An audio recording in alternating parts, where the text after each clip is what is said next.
자, 오늘 거룩한 기대감을 갖고 나오신 모든 주의 권속들 하나님께서 맞춤의 은혜를 주시기를 바랍니다. 그 203350 비전을 203350이라는 것은 앞으로 향후 2033년도 예수님 승천하시고 성령님 보내시고 사명 주시고 또 예루살렘 공교회가 세워진 지 2000주년이 되는 앞으로 10년 뒤에 2033년까지 대한민국이 50% 예수 믿게 하여 주십시오. 자, 그런 소원을 갖는데 이 2033 비전을 이렇게 설명을 하니까 어떤 교우들은 목사님 안일함 가운데 살다가 정신이 번쩍 났습니다.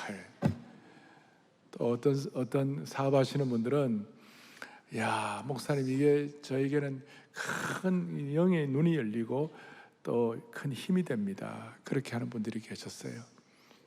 근데 어떤 분들은 이 나하고 무슨 상관인가? 그리고 내 한 몸 가누기도 힘든데 그런 분도 계시죠.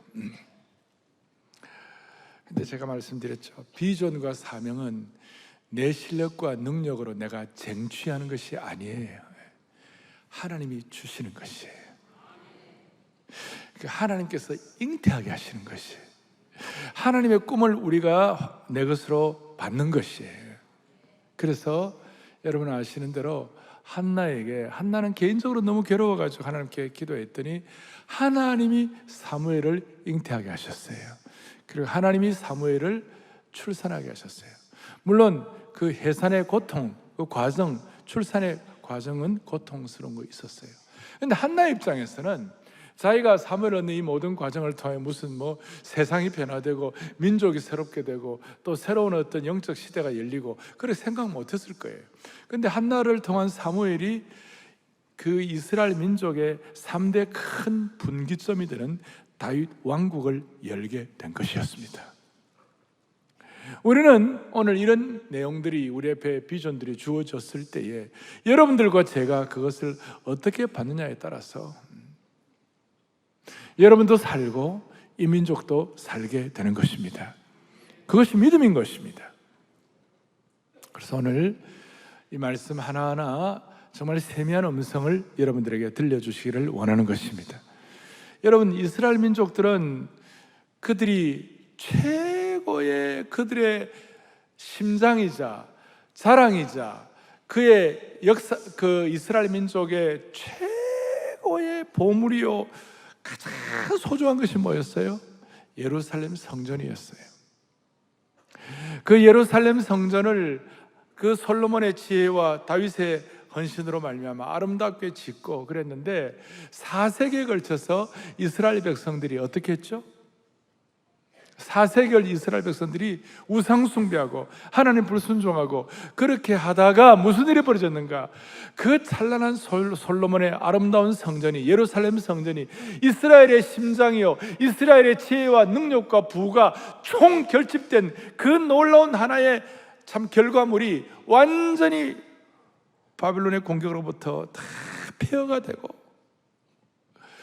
완전히 황폐해지고 눈물과 한숨과 고통만이 현장에 남았어요.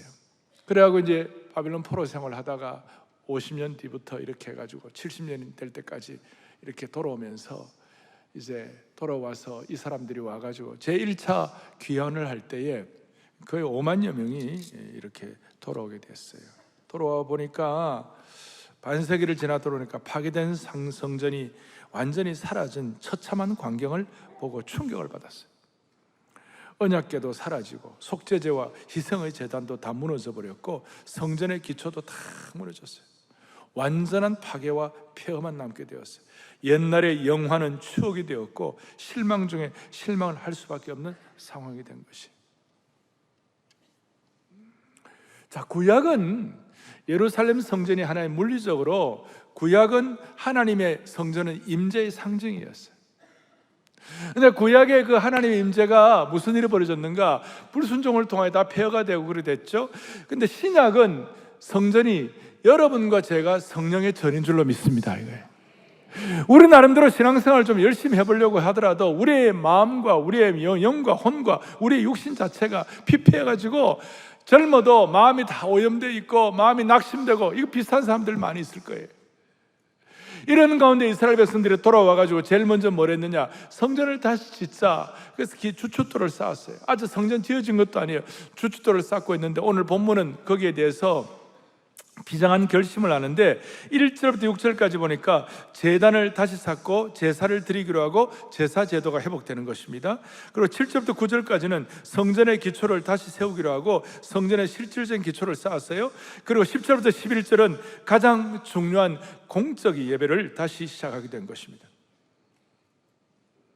그리고 그 다음 12절에, 오늘 12절에 보니까 그 일이 있고 난 다음에 희한한 어떤 결과가 나타났는데 다 같이 우리 크게 합독합니다. 이 성전의 기초가 놓임을 보고 대성통곡하였으나 여러 사람은 기쁨으로 크게 함성을 질렀다. 두 반응이 있어요. 하나는 대성통곡으로, 눈물로. 왜 대성통곡을 하느냐? 2장 12절 앞에 보니까 이렇게 나와 있습니다. 뭐라고 나와 있냐면 제사장들과 레위 사람들과 나이가 많은 족장들은 첫 성전을 보았으므로 대성통곡을 했어요. 그러니까 솔로몬의 성전이 파괴되기 전에 그 모습을 보았던, 아름다운 솔로몬 성전을 보았던 그분들이 볼 때 폐허가 된 이제 이 성전을 다시 기초를 쌓기는 했지만 대성통곡을 하는 거예요. 그런데 젊은 세대의 사람들은, 그걸 보지 못한 사람들은 그 폐허가 되고 황폐가 되고 아주 그냥 그 먼지만 날리는 그런 그 어려운 가운데서 그나마 주춧돌이라도 깨끗하게 좀 정리하려고 놓이니까 그거 자체가 즐거운 거예요. 그래서 기뻐 함성을 질렀어요. 마치 이렇게 6070 세대는 울고 2030 세대는 빵긋빵긋 웃고 MZ세대는 웃고. 저는 여기서 뭔가 우리가 영적 콜라보를 보는 거예요. 우리 협력할 수 있는 걸 보는 것이. 한국 사회가 이렇게 세대들로 나눠져 있는데 우리는 하나님 주신 말씀과 꿈으로 우리는 서로가 역할을 감당을 해야 하는 것이. 그러니까 그 당시에 나이 많은 족장들이나 나이 많은 분들이 갖는 어떤 예루살렘 성전을 본 그 꿈, 그때 그 경험, 이거 지속해야 한다 하는 그런 마음과 함께 그 다음 세대 에스더라든지 그 다음 느헤미야라든지 에스라와 같은 젊은 세대들은 다시 그 꿈이 이루어지도록, 마치 요엘서나 사도행전에 나타났던 나이 많은 늙은이는 꿈을 꿀 것이요, 젊은이들은 환상을 볼 것이요, 우리 자녀들은 예언을 할 것이요, 이렇게 서로 협력이 되는 것이, 세대가 달라도 같은 비전을 향하여 들어가는 것이. 그래서 오늘 이 내용이 저와 여러분에게 시사하는 바가 무엇입니까? 특별히 나이 분들이 눈물과 실망감으로 이렇게 우는데 그럴 수밖에 없죠. 나이가 들다 보면 한 생애를 살다 보면 수많은 어려움들이 생기잖아요. 연세 드신 분들의 눈물을 우리는 알잖아요. 자식들에게 기대를 걸었더니 그 자식 기대를 부응하기는커녕 집을 나가고 부모 속을 썩이고 나가서 연락도 안 해주고, 그래서 자녀를 향한 기대가 무너져서 속으로 통곡하는 분들도 있을 거예요.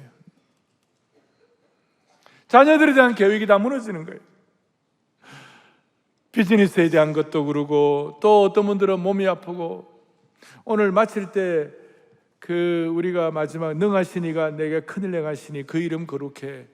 하나님께서 내 몸, 내 아픈 거 주님 좀 기적 같은 일이 일어나고 큰일을 이루어 주옵소서 말이죠. 진짜 그렇게 마지막 찬양 아까 마치고 난 다음에 어떤 분은 막 눈물을 흘리면서 나가더라고요. 내 몸을 내가 어떻게 할 수가 없는 거예요. 암 몇 기가 들고 고통스러워. 이거 어떻게 하면 좋으냐.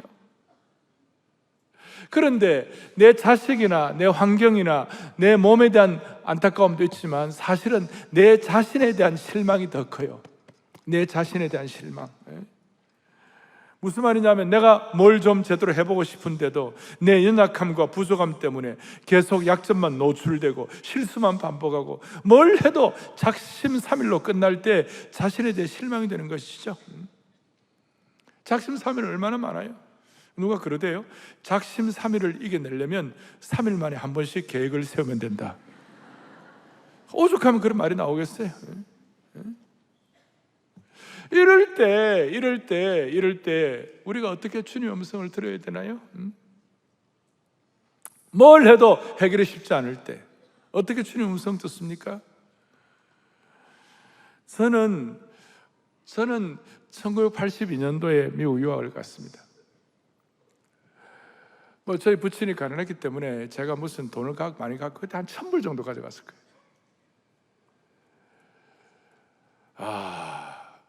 등록금도 등록금이지만 저는 도착해가지고 이렇게 하는데 2년 만에 아이가 둘 태어났어요. 연년생으로. 별로 심각하지 않죠. 그리고 공부를 하는데 우리 학교는 히브리어 헬라어 랭귀지가 좀 센 학교이기 때문에 히브리어 헬라어를 영어로 공부를 하려고 그러니까 참 쉽죠, 그죠? 이것도 참 힘든 일이었어요. 그런데 더더구나 한 2년 지나니까 미국 풍토에 제가 알러지가 생겨가지고 하여튼 아침에 일어나면요 마음과 뜻과 정성과 목숨을 다하여 기침을 하는 것이 가래가 나오고 기침을 하고 그냥 눈물 재채기 알러지는 다 아실 거 아니에요. 그런데다가 주말에는 또 교회를 섬겨야 돼요. 교회를 섬겨 교회에서 좀 이렇게 좀 얼마 안 되는 거지만 이렇게 해서 그래서 겨우겨우 사는 거예요. 저는 향토 장학금도 없었어요. 향토 장학금이 뭔지 아시죠? 부모가 되어주는 돈. 그날 제가 제 부친한테 편지를 썼어요. 아버지, 제가 이렇게 알러지도 많고 공부도 참 쉽지 않고 아이들 키우는 것도 이렇게 쉽지는 않습니다. 이렇게 제가 이제 사정을 말씀을 드렸어요. 그럼 뭔가 좀 올 줄 알고. 지난달에 우리 아버님 돌아가셨잖아요. 돌아가셔서 이런 말 하는 건 아니고 항상 강조하셨어요. 내가 뭘 이리 요청을 하면 늘 하시는 게 이사야 40장 27절로 31절. 그게 뭐냐면 여호와를 앙망하는 자는 새 힘을 얻으리니. 그러니까 너는 여호와를 앙망하여 새 힘을 얻어라. 그래서 제가 인간적으로는 아버지가 내 마음을 몰라주구나 이럴 수가 있나라고 제가 좀 어떻게 보면 인간적으로 내가 그때 26살쯤 됐을 때니까 불평할 수도 있었는데 계속 제가 저 말씀 늘 반복해 주시는 말씀이었어요. 하다가 그날따라 제 마음속에 저 말씀을 읽는데 갑자기 레마의 말씀으로 드리는 게 내 것으로 탁 와닿는 게 뭐냐면 28절에 여호와 하나님은 명철이 한이 없으시며 내게 새 힘을 주실 뿐만 아니라 여호와 하나님은 명철이 한이 없으시다. 아이고 이게 그전에 왜 내가 몰랐겠어요. 그런데 이게 그냥 나에게는 그냥 어마어마하게 이 말씀이 제게는 깨닫는 말씀으로 막 들어오는데 이 말씀으로 내 마음이 충만해지는 것이 여호와는 새 힘을 주신다는 말씀과 명철이 한이 없으시다는 말을 평소에 아는 거지만 이것이 내게 막 들어오는 거예요. 이거를 마음이 충만해지니까 아직 돈 좀 없으면 어때? 좀 몸이 아프면 어때? 공부하는 게 힘들면 어때? 그러니까 말씀과 은혜로 충만하게 되니까 자연스럽게 그냥 내 삶의 어떤 방향이 뿜어져 나오기 시작하는 것이에요. 그러니까 이런 뜻이에요. 여러분들이나 저나 충만해지면 난리 안 쳐도 돼. 충만해지면 아등바등하지 않아도 돼. 충만해지면 너무 큰 고함 지르지 않아도 괜찮아요. 내가 꽉 차 있으니까. 오늘 하나님이 주시는 돌파의 어떤 충만함으로 새 힘으로 한이 없으신 길이 저 여러분에게 열리기를 바라는 것이에요. 그래서 오늘 이 본문을 통하여 제게 주셨던 그 충만함과 한이 없으신 그 은혜가 하나님 우리 온 교우들에게 함께하게 하옵소서 하는 마음으로 제가 2가지 돌파구를 드릴 테니까 몇 가지 돌파구에 이 돌파구를 갖고 우리가 마무리 때 찬양을 기도할 때 하나님 역사하실 것이에요. 자, 첫 번째는 오늘 2절, 3절, 4절, 5절, 6절, 7절 계속 나오는 것이 뭐냐면요, 번제라는 말이 나오고 규례대로라는 말이 나오고 매일 정수대라는 말이 나오고 그 다음 또 여기 또 5절에 보니까 항상 드리는 이런 말이 나와요. 이게 뭐냐면 이스라엘 백성들이 바벨론 포로 생활하면서 한 수십 년 동안 뭘 못했는가? 여기에 있는 번제나 하나님이 정한 규례나 이런 것들을 제대로 못했어요. 그러니까 죄는 아니었지만 늘 마음이 찜찜한 거예요. 제가 고구마를 핍박할 마음은 없지만 늘 고구마 10개 먹은 것처럼 있잖아요. 마음이 찜찜한 거예요. 늘 찜찜한 거예요. 그래서 첫 번째 돌파구는 뭐냐면요, 영적으로 찜찜한 걸 해결해야 되는 것이에요. 이스라엘 백성들은 하나님이 규례대로 말씀하신 번제나 제단을 쌓아야 되는 거예요. 번제란 건 뭐예요? 양과 소, 염소의 각을 뜨고 그 다음에 피를 흘리고 그 다음에 살을 불태우는 거예요. 근데 바벨론 포로 시절에 무슨 제단이 있어요? 제단이 없으니까 그런 제사를 드릴 수가 없는 것이에요. 더더구나 대속죄일, 염키퍼 대속죄일 같은 경우는 대제사장이 지성소에 들어가야 되는데 거기에 무슨 지성소가 있어요? 그러니 무슨 일이 벌어지는가? 뭔가 짐진 거, 범죄한 거, 오염되고 힘든 거 이런 것들, 아까 우리가 우리를 실망케 하는 이 많은 것들을 우리가 정리를 안 하니까, 정리가 안 되니까, 이 찜찜하니까 뭔가 이게 돌파구가 안 열리는 것이에요. 하나님은 오늘 저와 여러분들에게 영적으로 찜찜한 것들에 대한 돌파구를 열어주시기를 바라는 것이에요. 그것이 뭐냐면 이스라엘 백성들은 제단을 쌓는 것이었어요. 우리로 말하면 예배였어요. 마음이 찜찜하니까 죄사함을 받을 확신도 없고 죄사함 해결이 안 되니까 하나님과의 관계가 회복된 것 같지도 않고 마음의 무거운 돌처럼. 그런데 4절에 기록된 규례대로 5절에 그 후에는 항상 드리는 번제와 쭉 뒤에 절기와 번제와 사람이 여호와께 기쁘게 드리는 예물을 드리되, 그야말로 예배가 잘 회복이 된 것이에요. 규례대로 제대로 된 제단과 제사를 드리는 것이었어요. 그것이 실망스러운 환경을 다시 극복하는 회복의 길이 될 수가 있었던 것입니다. 자, 이 말씀을 드리면 내가 오늘 할 일도 많은데 제단만 쌓으면 뭐하냐? 내 일도 많은데 예배만 드리면 뭐하냐? 그런 생각할 수 있는 분이 있을 수 있어요. 그렇지 않아요. 하나님이 기뻐하시는 찜찜한 것 정도, 하나님이 기뻐하시는 제단을 규례대로 쌓으면 명철이 한이 없으신 하나님이 반드시 지혜도 주시고 길도 열어주시고 할 일도 주시는 줄로 믿습니다. 우리가 통곡할 일들, 어려운 일들에 대해서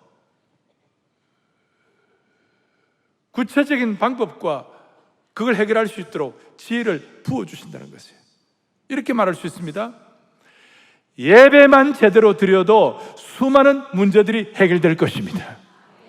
늘 말씀한 대로 하나님과의 수직적인 관계가 제대로 되면 나머지 이건 해결되는 것이에요. 그럼 여기서 아무리 난리를 쳐도 이게 해결이 안 되면 정리가 안 되는 것이에요. 그렇게 이렇게 말할 수 있습니다. 회복으로 가는 길은 하나님이 주시는 길, 하나님의 길이 오늘 우리에게 와닿아야 되는 것이에요. 하나님의 길이 뭐냐? 우리가 예배를 통하여 하나님 앞에 찜찜한 거 정리하고 이런 것들을 바로 갈 때에 하나님의 길, 소위 divine way, 하나님의 신적인 길을 하나님이 우리에게 열어주시는 것이에요. 하나님이 열어주시는 이 새 길에는 하나님의 주권이 들어있고 하나님의 뜻이 포함되어 있고 하나님의 지혜가 있으며 이 안에는 성도들의 온전한 성장도 담겨 있는 것이에요. 그러니까 divine way가 easy way는 아니지만 best way가 되는 것이에요. 우리 모두가 다 좀 찜찜한 규례대로 하나님 여러분들에게, 그래서 저 같은 경우는 찜찜한 거 뭐예요? 저는 아침에 일어나가지고 큐티도 안 하고 일주일 동안 아무것도 안 하고 기도도 안 하고 내 마음대로 살면 할렐루야 이래 되겠어요? 마음이 찜찜해지죠. 여러분들 그렇잖아요? 하나님과 여러분들과 기본적으로, 예를 들어서 가정예배도 연중 행사로 추석하고 설날에만 드린다. 안 드리는 것보다 낫죠. 그래 드려가지고 찜찜함을 해결하기를 바랍니다. 그래서 계속 우리 가정예배도 좀 드려야 될 거 아니에요? 자, 사람은 살다 보면 많은 일들을 경험합니다. 잘 나가는 분들도 어려움이 생길 수 있습니다. 역대상 21장 보다가 깜짝 놀란 게요, 다윗을 향하여 이렇게 21장 1절에 나와 있어요. 사탄이 일어나 다윗을 충동하여 이스라엘을 계수하게 하니라. 아주 우리에게 탁 치는 거예요. 다윗이 이 시간 성군이에요. 다윗이 이스라엘 민족 최고 지도자예요. 그런데 사탄이 일어나 다윗을 충동하는 것이 있을 수 있습니까? 물론 지금 우리 신약시대는 성령의 역사가 있고 그리스도의 보혈의 능력이 크지만 그래도 이런 잔재가 남아있는 것이, 여러분 잘 나가는 그리스도인들도 사탄이 충동해 우리를 괴롭게 할 수 있는 거예요. 우리를 어렵게 할 수 있는 거예요. 그럼 어떻게 해결합니까 그걸? 거기에 하나님의 디바인 웨이, 하나님의 신적인 길이 뭐냐고요? 어떻게 우리의 찜찜한 문제를 해결할 수 있느냐고요? 하나님과 나와 계획된, 하나님과 나와 어느 정도 약속된, 하나님과 나와 여러분들과 하나님과의 관계에서 정리된, 하나님을 예배하고 하나님께 제사드리고 하나님께 예배드리는 거기에 관해서 여러분들 정리할 거는 정리하는 축복을 주시기를 바라는 것이에요. 무슨 말이냐? 다윗이 그 잘못에가 충동받아가지고 이제 무슨 일이 벌어졌냐면 전염병이 돌고 3일 만에 7만여 명의 지금 알토란 같은 백성들이 다 죽어나갔어요. 길이 없어요. 그런데 하나님의 길에 대해서 다윗이 어떻게 생각하냐? 그냥 자기는 자기 최선을 다하면 오르난의 타작마당을 사가지고 거기에서 하나님 앞에 예배를 드리기 시작했어요. 그 예배가 다윗에게는 하나님 주신 새로운 길이 된 줄로 믿습니다. 돌파가 됐어요. 거기에 나중에 솔로몬의 성전을 짓고 거기 나중에 예수님이 갈보리 십자가에 달려 돌아가시고 우주적 성전의 길을 열어 놓으신 줄로 믿습니다. 우리가 살아가는 동안에 사탄의 충동질해 가지고 시험 들어가지고 어려울 때마다 우리가 회복의 길로 들어설 수 있는 유일한 길이 뭐냐? 우리가 주님 앞에 제대로 된 규례대로 된 예배를 올려드리는 것입니다. 남들이 볼 때는 이거 아날로그식으로 예배 드리는 거 아닌가 이렇게 생각할지 몰라요. 그러나 그런 거 아니에요. 이 예배는 우리 하나님 앞에 신적 길이 열리는 그런 놀라운 돌포가 될 줄로 믿습니다. 이렇게 생각해요. 지금 보세요. 스웨덴이나 노르웨이나 캐나다나 핀란드 같은 데는 지금 학교에 이제 스마트폰 금지, 그 다음에 태블릿 금지, 다시 종이에 글 쓰고 다시 책 읽고, 그게 뭔가 있잖아요. 그 찜찜하면 해결되는 것이. 그런 마음으로 하나님 우리 모두에게 길을 열어주시기를 원합니다. 자, 오르난의 타작마당에서 드린 예배를 통하여 재앙을 멈추시고 미래를 새롭게 해주시고 새 역사를 창조하신 하나님께서 우리 모두에게 상상치 못할 새 길을 열어주실 것입니다. 그 중에 하나 가정예배예요. 가정예배는 패밀리 알터, 가정예배를 영어로 패밀리 알터라고 그래요. 알터라는 말이 제단을 쌓는다 이런 뜻이에요. 제단을 쌓는다. 우리가 지금 양과 염소, 소를 각을 뜰 수 있나요? 우리가 피를 흘릴 필요가 있나요? 우리가 살을 태울 필요가 없죠. 대신 우리는 가정재단을 하나님 앞에 올려드리는 것이에요. 여러분, 이 가정재단은 수많은 집안의 문제를 해결하는 것입니다. 이런 말씀이 있습니다. 흔히 아들만 있는 집은 웃을 일이 별로 없고 아둘람 동굴처럼 캄캄하다. 아들만 둘, 아들만 셋. 저도 아들만 있으니까, 다시 아들만 있는 집들은 웃을 일이 별로 없고 아둘람 동굴처럼 캄캄하다. 자, 그런데 우리 교회 어떤 안수집사님 가정은 아들만 둘이 있는데 늘 화기애애하고 밝아요. 왜 그런가 봤더니 매일 아침 6시부터 간단하지만 가정예배를 매일 드리는 거예요. 큰아들이 대학교 1학년, 둘째가 고등학생인데, 근데 큰아들이 2003년도, 지금부터 20년 전에 특세 47일 할 때 태종에 있어가지고 특세 찬양으로 아이를 태교를 한 거예요. 별로 많이 안 와닿습니까? 뭔가 다른 거예요. 보니까 어제 우리 대학 청년 토비스를 했어요. 그 아들은 어제 여기 대학부 찬양대 어제 찬양을 하고, 둘째는 엄마와 같이 토비스에 참석하고. 그러니까 이 아들 둘이 캄캄한 게 아니라 지금까지 계속 특세 전참을 하고 토비스에 참석하고.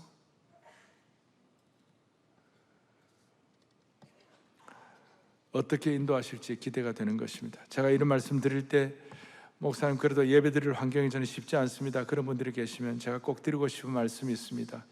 사랑하는 여러분, 인생이 실망스러울 때, 인생이 바벨론 포로 시대처럼 폐허가 되었을 때 우리가 예배조차 드릴 수 없다면 뭘 해야 합니까? 어려운 시기에 예배조차 드릴 수 없다면 우리는 어디로 가야 합니까? 힘든 시기에 예배조차 드릴 수 없다면 무엇을 통해 회복의 길을 열 수가 있겠습니까? 사랑하는 형제자매 여러분, 영가족 여러분, 다시 한번 회복의 길을 위하여 영적으로 찜찜한 것 있으면 정리하고 특별히 예배를 통해 여러분들의 길을 열어주시기를 원하는 것입니다. 또 하나 돌파구. 자, 지금 한쪽은 대성통곡을 하는 즐거운 소리를 냈는데 오늘 10절과 11절 그 앞에 보니까 이런 말씀이 나옵니다. 그 어려운 상황에서, 통곡할 상황에서 10절과 11절에 건축자가 죽고 나오고 난 다음 10절 뒤에 다윗의 규례대로 여호와를 뭐 했다고요? 찬송하되. 그 다음에 여호와의 성전 기초가 놓임을 보고 여호와를 찬송하며 큰 소리로 즐거이 불렀다. 무슨 뜻입니까? 아직까지 성전이 완공 안 돼도, 아직까지 내 문제가 해결이 안 돼도 우선순위로 하나님을 찬양했다, 그 뜻이에요. 인생의 돌파구는 어떻게 열리는가? 두 번째로 이렇게 돌파가 열리는 거예요. 삶의 우선순위를 찬양을 통하여 회복하면 되는 것이에요. 삶의 우선순위를 회복하는 것이에요.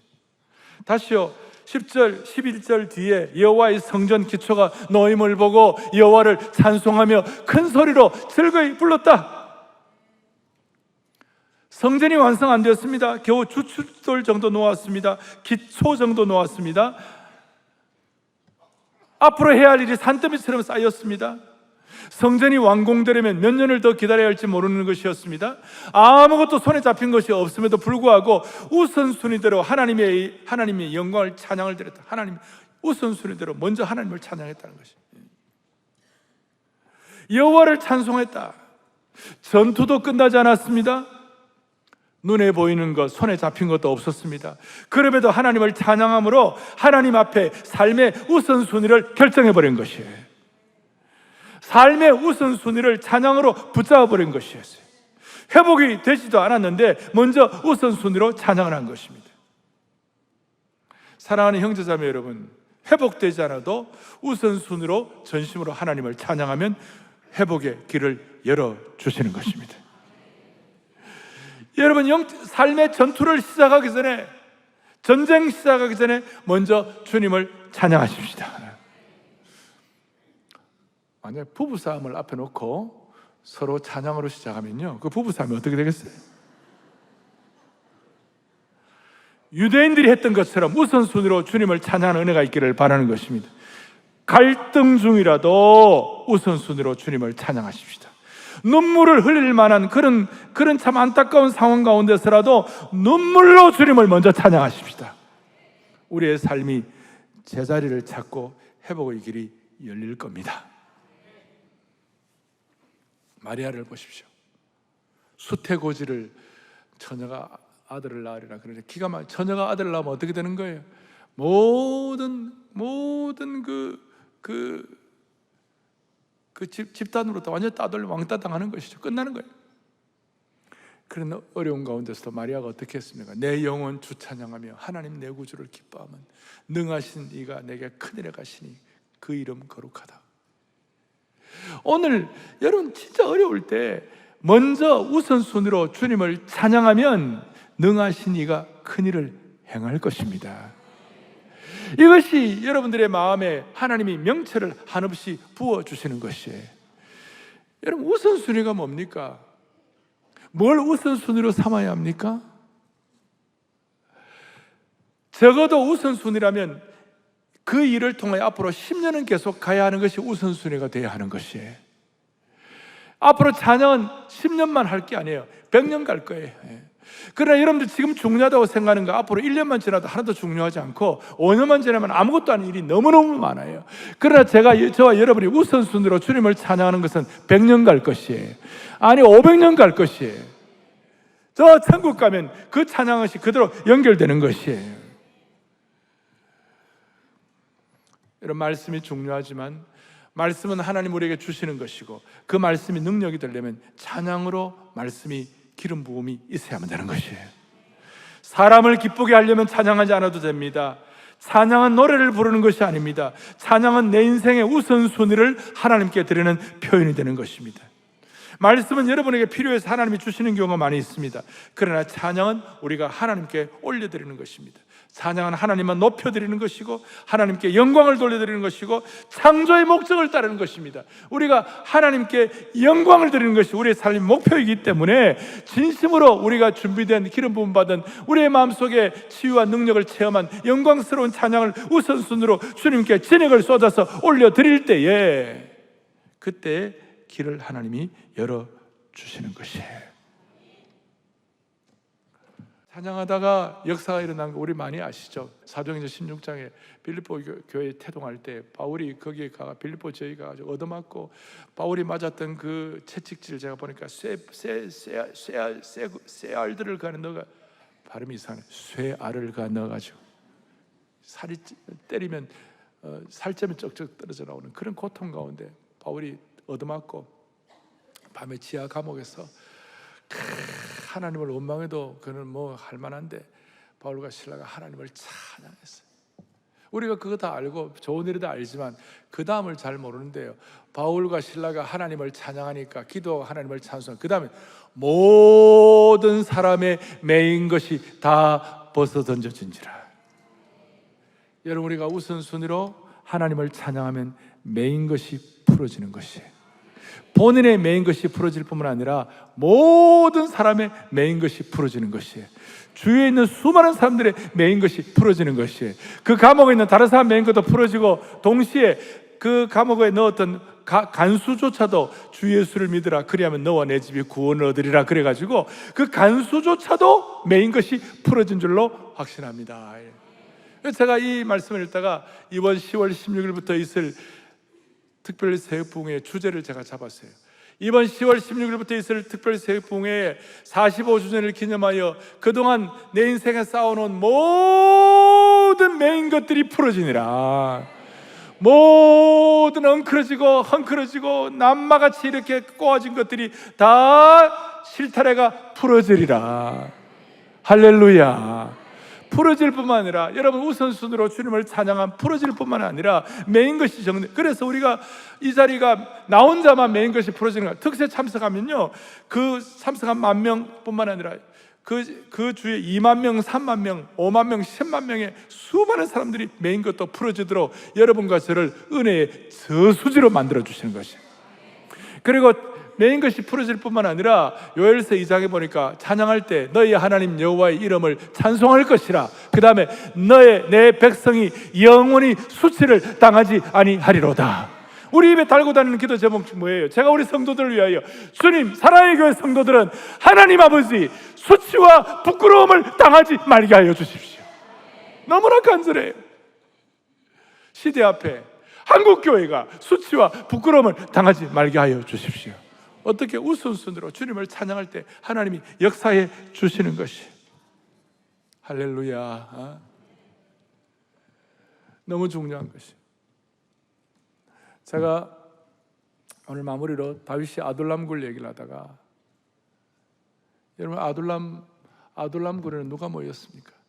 다윗도 아기스 왕 앞에서 완전히 미친 채 하면서 침을 흘리고 그러다가 갈 데가 없어가지고 아둘람 굴로 동굴로 도망을 갔어요. 거기 가니까 그 소문을 듣고 보면 원통한 자, 저주받은 자, 상처받은 자 400명이 모였어요. 아둘람굴에 모여가지고 400명 모였겠어요? 전쟁 준비했겠어요? 할 일이라고는 아무것도 없어요. 그 무기도 못 만들어요. 아무것은 내일에 대한 희망이 없어요. 아둘람굴에 모였으니까. 그런데 무슨 일이 벌어졌습니까? 아둘람굴에서 시편 57편 보면 제목이 다윗이 아둘람굴에서 했던 시편 찬양, 특별히 시편 57편 7절 너무 잘 아는, 그게 아둘람굴에서 원통한 자, 슬픈 자, 상처받은 자, 고통당한 자들이 다 모여가지고 했던 일이 뭐냐면 다른 거 안 하고 그 안에서 찬양했어요. 시편 50편 7절 다 같이 크게 우리 합독하죠. 하나님이여, 내 마음이 확정되었고 내 마음이 확정되어서오니 내가 노래하고 내가 아멘. 여러분 우선순위로 하나님을 찬송하는 이것이야말로 저와 여러분에게 주신 최고의 특권이에요. 최고의 회복의 길인 줄로 믿으셔야 되는 것이에요. 그래서 많은 사람들이 회복 어떻게 할까 모여가지고 워크숍하고 그래서 우리는 워크숍하지 아니하고 찬양으로 하나님을 월십하기를 원하는 것입니다. 월십 before 워크숍이에요. 오늘 이 회복일을 통하여 수많은 사람들이 메인 것이 풀어질 수 있도록 여러분들을 은총의 통로로 사용해 주시기를 축복합니다. 가슴에 손을 얹겠습니다. 지금 우리가 하는 이 일이 100년 뒤에도 이어가야만 하는 것입니다.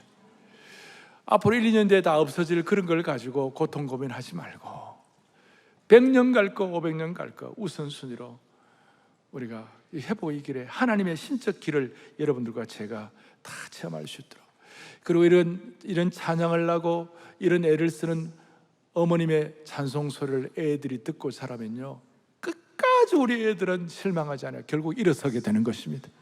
어려울 때 엄마가 불렀던 찬송, 어려울 때 아버지가 불렀던 찬송, 우리 아이들을 기억하면요 반드시 이겨내는 것이 회복의 길입니다. 아직까지 성전도 완공 안 되었습니다. 그런데 주님을 기쁘게 영광스럽게 찬양하는 그런 삶이 오늘 우리의 21세기 우리 한국교회, 우리 개인도 하나님이 해결해 주시리라고 믿습니다.